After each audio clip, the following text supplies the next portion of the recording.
দীর্ঘদিন ধরে বেহাল দশা অবস্থায় পড়েছিল বারাসাত ২ নম্বর পঞ্চায়েত সমিতির অধীন শাসন গ্রাম পঞ্চায়েতের মিতপুকুরিয়া উপস্বাস্থ্য কেন্দ্রটি।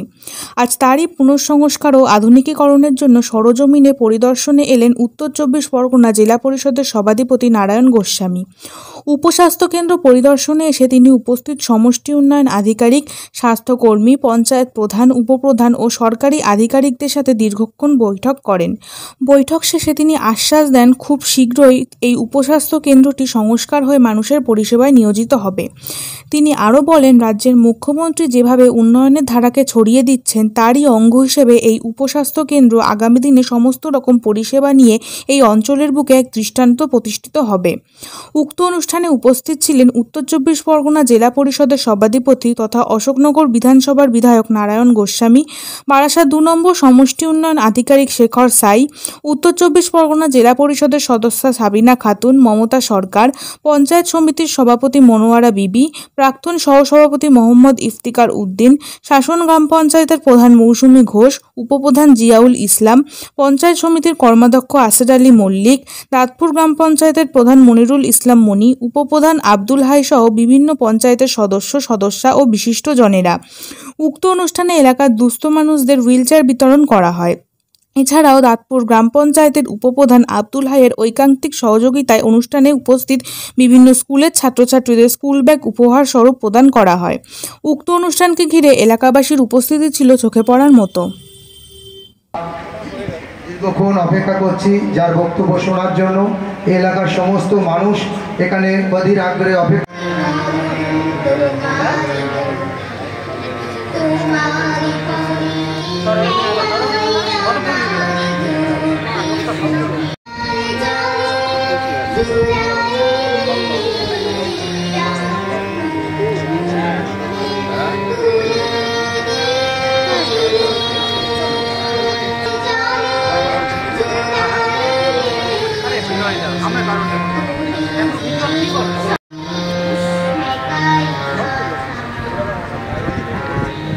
রিকোয়ারমেন্ট অবজেকশন যদি থাকে আপনারা নিশ্চিত মুখ্যমন্ত্রীকে জানাবেন।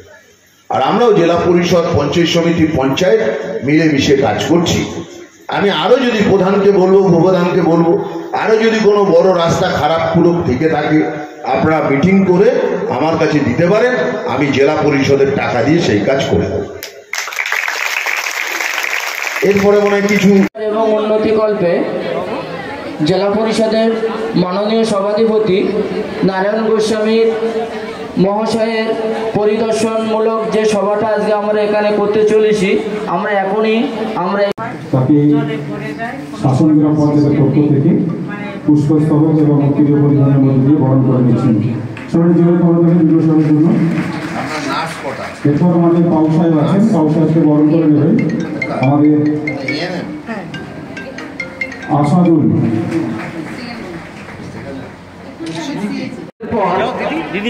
এমডি শামীম মোল্লা করবে।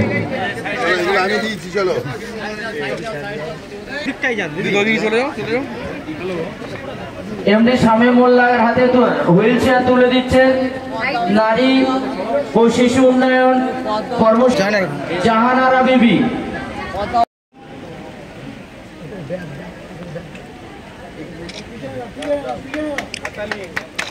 এরপর শাবানা পারভিন, রাশিদুল ইসলাম,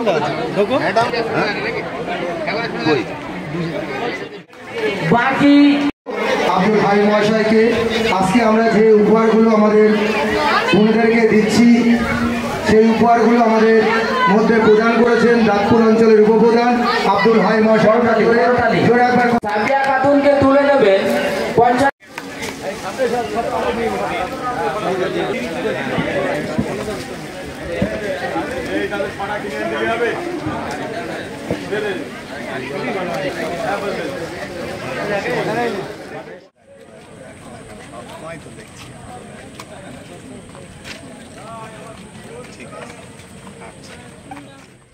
এবং গর্ভবতী মায়েদের জন্য সবথেকে বেশি উপকার হবে, কি বলবেন এই বিষয়ে? দিচ্ছি 25টা আমাদের পঞ্চায়েতের ফুল টিমের, আমাদের টোটাল শাসন অঞ্চলের ফুল টিমের প্রধান থেকে শুরু করে আমার ফুল টিম সবাই মিলে আমরা চেষ্টা করেছি, কারণ দীর্ঘদিনের সমস্যা এটা, কিন্তু আমরা বারবার গিয়ে সুরাও কিছু পাইনি। এর আগে আমাদের এমএলএ সাহেব হাজী নুরুল ইসলাম সাহেব, তিনি আমাদের পাঁচিলটা করে দিয়েছিলেন। তিনি চেষ্টা করেছিলেন ডেভেলপমেন্টের জন্য, কিছুটা হয়েছে, বাকিটা যেগুলো রয়েছে আজকে জেলা পরিষদের সভাধিপতি তিনি এসেছিলেন। আমরা আশা করছি তিনি যে কথা দেন তিনি সেই কথা মতো কাজ করেন, এবং আমরা এর আগে ওনার কাছ থেকে রাস্তা এনেছি, উন্নয়ন অনেক করেছি, কিন্তু আমরা আশা করছি এই কাজটা খুব তাড়াতাড়ি হবে। কটা বেডের দাবি করছেন? আমরা 10টা বেডের দাবি প্রাথমিকভাবে করেছি, শুরুটা হোক, তারপর আস্তে আস্তে উন্নয়ন হবে। আশাবাদী? 100% আশাবাদী, কারণ তিনি এই জেলার উন্নয়নের কাণ্ডারি, তিনি জেলার বিভিন্ন প্রান্তে উন্নয়ন করছেন। আর সব থেকে ধন্যবাদ জানাবো খালি শাসন পঞ্চায়েতের জন্য, তিনি আজকে এত কর্মব্যস্ত মানুষ হয়ে তিনি আমাদের এই পঞ্চায়েতের জন্য আলাদা করে সময় দিয়ে এখানে এসেছে। তিনি আরেকটা কথা বললেন যে শাসনে প্রচুর রক্তক্ষয়ী হয়েছে, আর আমরা রক্তক্ষয়ী দেখতে চাই না, কি বলবেন এ বিষয়ে? নিশ্চয়ই শাসনে শান্তি বিরাজ করেছে, এই শান্তি বজায় থাক, এলাকার মানুষের উন্নয়ন হোক, এটাই তিনি কেন সবাই বাংলার মানুষ চাইছে, এবং বাংলার মমতা ব্যানার্জি চাইছে, যেমন জেলা পরিষদের সভাধিপতি তিনিও চাইছেন। আমরা আশাবাদী এই শাসন অঞ্চলে, যেহেতু এখানে হসপিটাল নেই, আজকের আমাদের সভাধিপতি নারায়ণ গোস্বামী এখানে এসেছিলেন, এবং আমাদের ব্লকে যারা প্রশাসনিক আধিকারিক থেকে শুরু করে, সভাপতি থেকে শুরু করে, বিএমএস থেকে শুরু করে, পঞ্চায়েতের প্রধান উপপ্রধান থেকে শুরু করে সমস্ত এখানে উপস্থিত ছিল। ওনাদের প্রচেষ্টায়, শাসন গ্রাম পঞ্চায়েতের প্রচেষ্টায় এটা দেখে গেছে, নিশ্চয়ই একটা ফল আশা করতে পারে। সেই জন্য সবাই চায়, এই এলাকাবাসী চায় যে হসপিটালটা হলে দূরে যেতে হবে না, এখানে ভালো সুন্দর যেন একটা পরিবেশ গড়ে ওঠে, এই জন্য এই হসপিটালটার প্রয়োজন আছে। আমরা যে দলটা করি সারভার তৃণমূল কংগ্রেস, আমাদের সর্বোচ্চ নেতৃত্ব মুখ্যমন্ত্রী মমতা বন্দ্যোপাধ্যায় এখনও পর্যন্ত যেটা বলেছেন বাস্তবে আমরা সেটাই দেখতে পেয়েছি।